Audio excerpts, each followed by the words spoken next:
आयतारा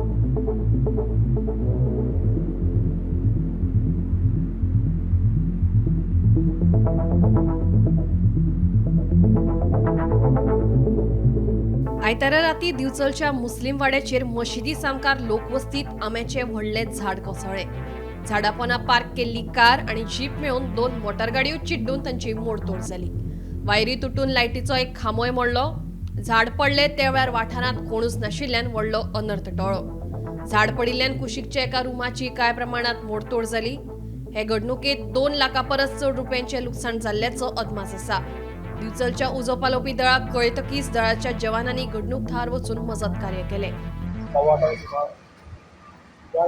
पाऊस ना काय ना पाऊस आपल्या हे झाड आयलो आणि रात्री घाम करून पडलो. फक्त एक खांबो गेलो, वॅगनर गाडी गाडीचेर पडलो, ती टोटल लॉस जाली. एक सोमो गाडीचेर पडलो आणि लास्ट आमच्या हांगा कमसेन कम 20 घरांक आमकां लायट ना. ते खांबो पडटकच लायटाचे हेच ना जाल्यार ते हितून आमचे आतां जे पडले ते रुमाचेर यूज करता. तो एक रूमूय आमी पडला ते ल्हान आमचे कमीत कमी 2-3 लाखाचो एस्टिमेट आमचो हे गेलो, झाड गेलो तो मानलो थोडो आमकां.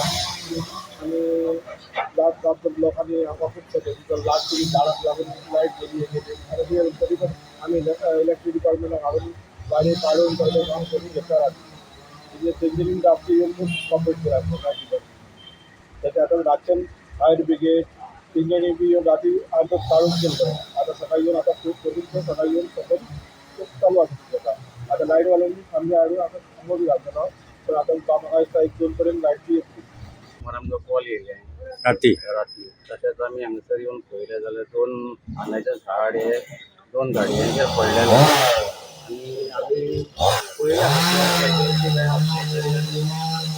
आमी ऑपरेशन राती सुरू केलें आनी मागीर आमी बंद केलें की रातचें काम जायना जालें. मातसो रिस्की आसलो तेका लागून आयज सकाळीं आमी थंय येवन सगळें क्लियर केलें. आणि काय ह्युमन कॅज्युअलिटी ह्युमन कॅज्युअलिटी काय नासली. गाडयेन कोण नासले. गाडये बेश्टे पास करून दवरलेले तेंच्यांनी घरा फुडल्यान.